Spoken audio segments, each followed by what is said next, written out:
How's it going, everyone? Welcome back to my channel. And if you do not know who I am, my name is Marco, and here I enjoy showing and sharing my videos of my my life, career, and travel experiences. So yeah, on today's episode I will be talking about my current journey in joining the California Army National Guard, particularly in the OCS program. And if you have not seen my previous videos of me joining and being in the process of the California Army National Guard, I have completed my basic boot camp, also known as BCT. I graduated from Fort Jackson in South Carolina on December 19th of 2022. And right now it is January of 2023, and I came back home as I currently have my drill weekend coming up this weekend. For now, I am still continuing my OCS process and program. As I mentioned on my previous video, paperwork, especially as an officer, never changes, as you can see. And like I mentioned prior, and as I continue on in my journey and sharing it with you guys, I've heard that, being in the officer side instead of the enlisted side in military, it's mainly more about paperwork and, management and stuff like that. So I'm pretty sure it's going to be dealing with a lot of paperwork. So going on to my first drill now this upcoming weekend, and I'll share more videos such as my packing for my first drill weekend, but that'll be the next video coming out. However, on this one I'm going to be talking about the email that I received, all the information, all the paperwork, all the forms I'm going to have to take with me on my first drill weekend. And like I said, everyone's going to be different, especially even if you're an OCS candidate. Your process may be different than mine, even after graduation and going to OCS drill and boot camp. As for me, I'm currently on the southern side of California, and I currently got my email saying the forms that I'm going to be needing. I even got a checklist that they gave me so that I can be prepared. It's a new thing that they're doing in Southern California. It's called RSPO, and it's pretty much, if you're in National Guard, you pretty much know what RSP is. It's Recruitment Sustainment Program. Over here in Southern California, they're trying something new with that RSP, but obviously with officer candidates. So to start off is, I came back. My RSP is now switching to a different base or unit, and now it's called RSPO. And I received my email from one of my first lieutenants. He gave me the forms, attachments, documents that I have to print out, sign, fill them out as well. I also got a checklist, and the checklist goes into depth of stuff that I need to be taking. And it would be pretty much stuff like this as I printed out. I got it right here for you guys. It's going to be documents such as, emergency contact information, enrollment applications, letters of recommendations if you need it, if they're applicable. My age, so I'm going to need to show documentation of my birth certificate, my copy of my medical, which you will receive a medical forms while you were at MEPS. Those will be your medical forms, and you can obviously print them out later on through the government website. You also need your test scores, such as your ASVAB, showing that you got a GT score of 110 or above. And you will need, any type of prior training, OCS enlistment option, which will be your contract. Let's see, any type of waivers that you might have needed while you were going through MEPS so you can go to BCT, as well as a copy of your ACFT. Right here it has it as APFT, but that is the old Army Combat Fitness Test. Now it's ACFT. You will receive a copy, as well as you will have to do autobiography, and they will need 2 copies. That was somewhat difficult for me because, it's 4 to 5 pages with a max of 1,000 words. My autobiography was obviously almost close to 2,000, so I had to literally minimize mine because I have had from my previous careers where I had to do autobiography. So I had to kind of shorten mine by a lot. As well as later on, throughout your process at RSPO, they will give you other documentations, and it says on the email. That's why I have it starred here, to make sure that, you know, that's where I'm going to be doing it at RSP. They're going to be giving me the forms, and they'll be putting it into my packet, and that'll be including, like, you know, your travel orders, your promotions, any type of attachment orders that you will get, OPAT, which is your, you know, your physical agility test. Before you go into, I believe it's in almost any boot camp. I had to do it before BCT, so I'm pretty sure it's gonna be the same thing. And of course, your height and weight requirement and your security clearance. So obviously, the majority of that stuff will be done over there. They'll give you the forms, they'll give you packets, and then they'll turn it into you know, your documentations. Create your packet so that way you can be ready for your OCS process. As of right now, I had also scheduled an appointment with CIF, also known as Central Issue Facility. If you're not aware of this, you will know about it while you're at BCT. If you would like, I'll shoot another video on it. It's pretty, while I was at BCT, at least, I don't know how it is out here. I'm assuming it's probably gonna be the same, because when I was at BCT, I spoke to some of my drill sergeants.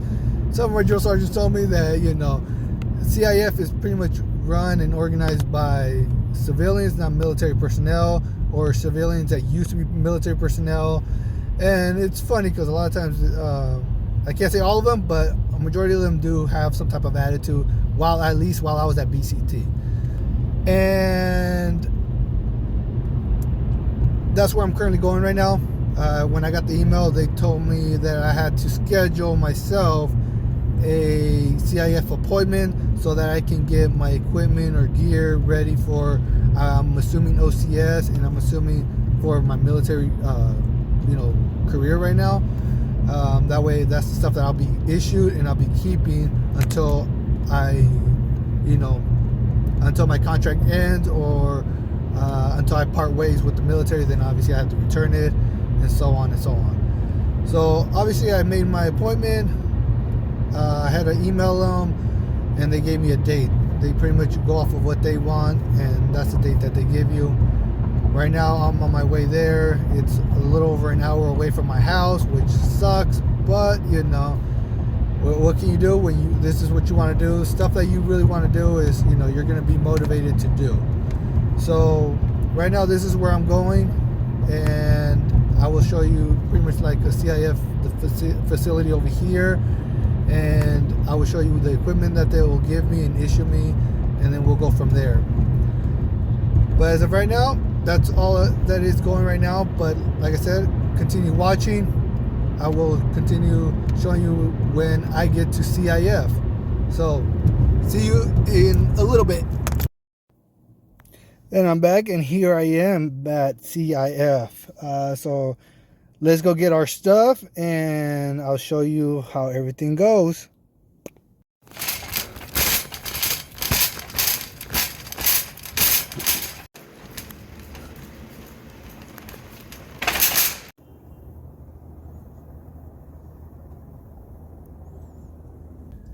And now I'm back after completing CIF, and as you can see, I already loaded all my stuff, and you can see in the back right there.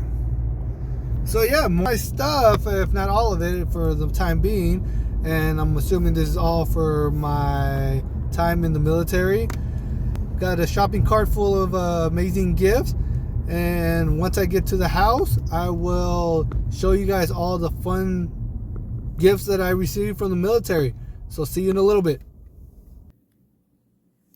What's going on, guys? And now I'm back home with all my goodies from CIF. So like I said, I'm going to go through everything with you guys, so you guys can see what I got. And pretty much what I noticed is majority of the stuff that I got from CIF now is pretty much a majority of the stuff that you will be receiving while you're at BCT boot camp. So let's get started. So as you can see, you'll have this one, which is mainly what they'll call an assault pack or assault bag. And then you have two rucks. You have the medium one and then the large one. As I showed you guys on my previous videos, This is the one that many of us were issued during the first time. This is what I was issued until I traded with one of my battle buddies. This is what you call the medium ruck. It looks more like the backpack. It's smaller. As you can see, it is definitely a lot smaller than the larger ruck.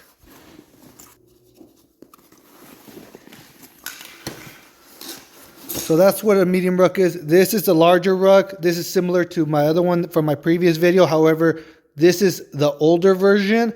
So I didn't mind taking this. They gave me the option of this one or the same one that I already have, which for me, I really didn't mind. So now I got 3 different types of rugs. So I got, these are the rugs that you will be issued, or I was issued at least.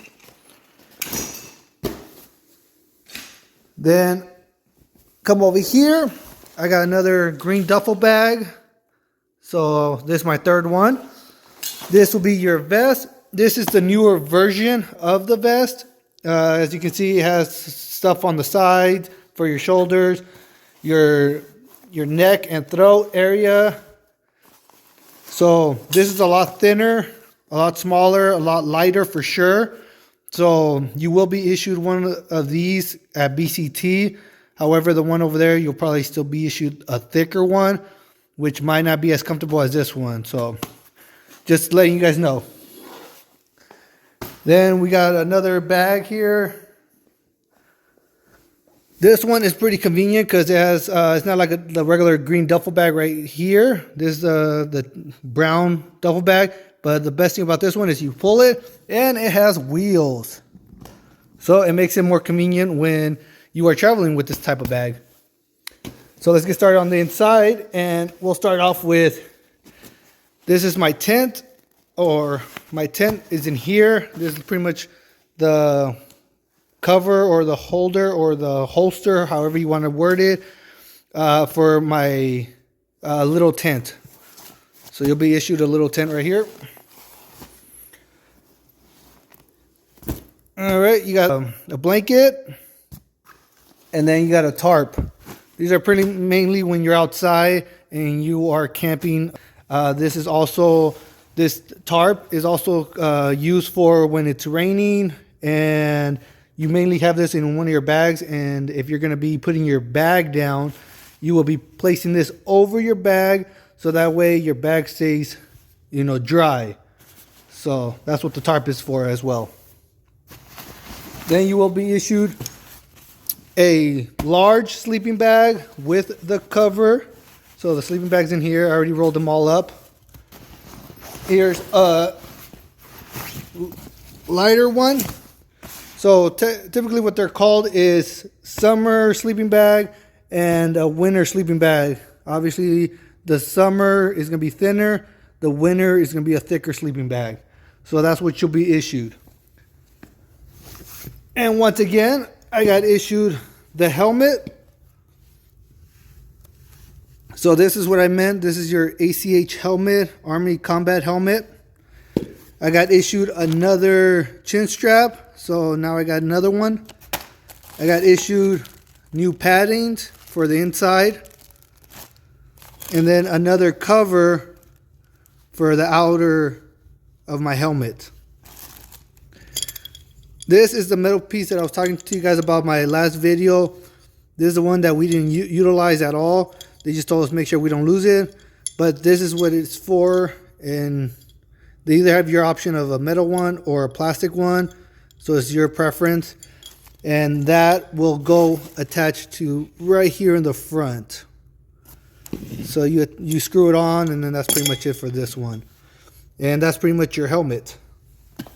Then I got issued some snow gear, which is the snow jacket, really fluffy.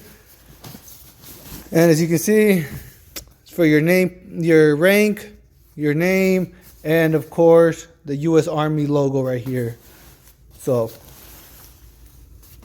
and I also got a rain, or they call it rain trousers, but it's mainly snow pants.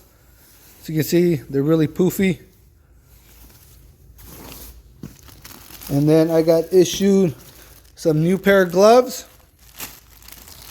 They're really convenient. It looks like they're really thin. They're not like the ones that I showed you guys. It's more similar to the green ones, tactical, what they always call them. They're thinner. Obviously, they're going to be more, you know, compatible for you being able to carry your rifle and stuff like that. So it makes it very convenient. And then I got issue 2 shirts right here. So that's pretty much it in general on this. However, in my assault pack, I will go more into detail right now. There is more stuff in the assault pack, and let's get started on it. So as I mentioned, the assault pack is more like a regular backpack. It's not really used for rucking or anything like that. While you are issued this at BCT, at least for where we were at, you will be issued it. This is mainly what you'll be utilizing a lot rather than your ruck. The ruck you're mainly utilizing throughout your regular ruck, such as the hammer, the anvil, and the forge. The assault pack is mainly utilized when you're going to the range, when you're going to the PX, or sometimes they'll even have you take it to the DFAC when you're going to go eat. And then after you're going to go eat, you're obviously going to go do your assignment or, you know, one of your little correctable actions that they call it. So let's get started on what they put in our assault pack. So nothing in this one, but it is up here where it's loaded with a lot of stuff.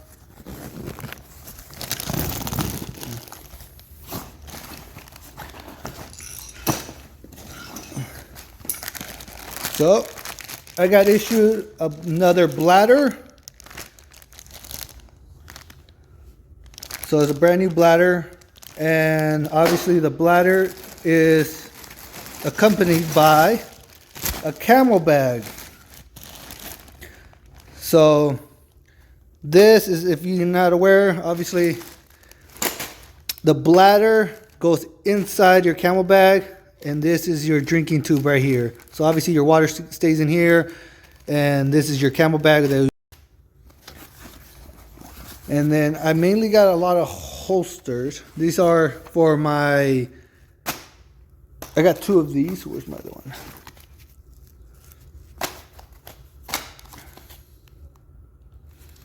There you go. Got 2 of these. These are your canteen holders. So those green canteen holders or canteen water bottles, however you like to call them, that's what these are for. It's on my previous video where I showed you guys the canteens. I got 2 of them. So obviously, like I said, they're all mollied, as you can see. And you just put your canteen inside. And then these are all ammunition holsters.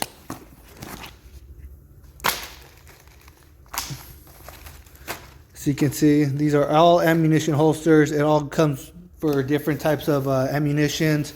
Mainly these are going to be for your M4 holsters. This is for your e-tool or your foldable shovel, as I showed you in my previous video.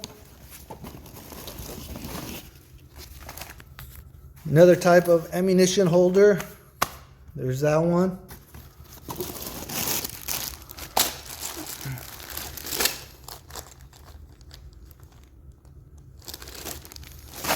This is called a waist pack. I'm assuming it's more like a fanny pack. And then you got this, which would be the stuff that you will be connecting to later on. There's pretty much a vest that you'll put on, and immediately, most of the time, it'll go over your regular vest right here. This is going to be clipped on. This is the back side, so this will go around my back. There's straps in here. I have to put it together, and then obviously it just straps around your shoulders. And then obviously it will go over that. So you put your vest, and then this will go over it, and then this is where you start connecting your other mollies, such as your ammunition holsters.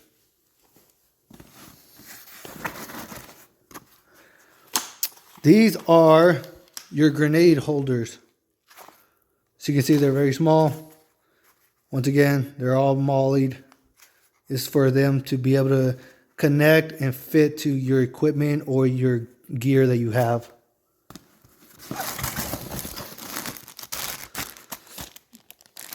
All right, there's another little holder right here. They call it the full-on rifle set. This is mainly for your flashbang. So flashbangs are very small for the most part. There's a cylinder flashbang. It's the ones that a lot of people will know as, you know, they go off and they'll explode. It's not a grenade. So it's something that, you know, you'll just put in here as a holster. And once again, these are molly. Like I said, these are all brand new right now, or majority of these are brand new, so I haven't opened them. Other than that, that is it. So as you saw, this is all the equipment that I was issued, and now I look forward to being able to reorganize all this now. So it's going to be fun, and being able to organize a lot of my equipment. As I mentioned, most of the stuff you will be issued at BCT. The only thing that I notice here is a majority of my stuff. And like I said, I can't speak for any of my other peers or anything like that, because I don't know where or if they've been issued anything yet. But most of my stuff was either new or at least fairly new. And I'm telling you, while I was at BCT, you're not going to get that. So just make it work. When I went to CIF, they were a lot nicer than they are at BCT. So I'll let you know about that. They were a lot more helpful, and obviously they weren't there yelling at you. So, but they were giving me options, and for me, like I mentioned, I could care less. As long as it works for me, I'll make it work somehow while I'm out on the field. And you know, apparently they just try to make stuff that are very comfortable for, you know, people. And one thing is for sure is it's better to start learning how to be comfortable being uncomfortable. Because if you're uncomfortable and you're able to manage that, you're on the right path of, you know, being able to succeed a lot easier in life. So just be mindful about that. It's a lot better to be uncomfortable and learn, and that would help you out in life. That way you're not always, you know, trying to look for an easy way or a comfortable way. And that's pretty much it. Other than that, like I said, now I'm going to be setting up all this stuff and getting it ready for my drill weekend.